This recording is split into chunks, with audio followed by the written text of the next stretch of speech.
పచ్చిక గల చోట్లను ఆయన నన్ను పరుండ చేయుచున్నాడు.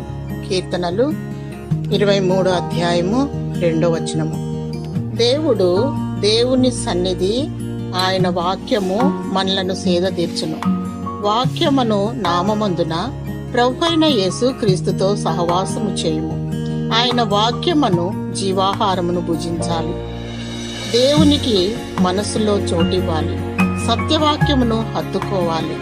దేవునితో అంటగట్టబడాలి. నీరు కట్టిన తోట వలె, ఫలమిచ్చు ద్రాక్ష చెట్టు వలె ఉండాలి. ఆయనకు వేరుగా ఉండి మనమేమీ చేయలేము. దేవునికి మొరపెట్టుము, ఆయన హృదయవాంఛలు తీర్చును. నీకు విడుదల, విమోచన దయచేయును. నిన్ను సమభూమి గల ప్రదేశములో నిన్ను నడిపించును.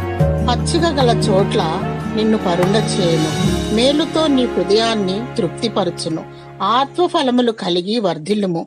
ప్రేమ, సంతోషము, సమాధానము, దీర్ఘశాంతము, దయాళత్వము, మంచితనము, సాత్వికము, విశ్వాసము, ఆశా నిగ్రహము కలిగి దేవుని రాకడ వరకు నిష్కల్మషముగా, నిందారహితముగా సిద్ధపాటు కలిగి వేచి ఉండుము.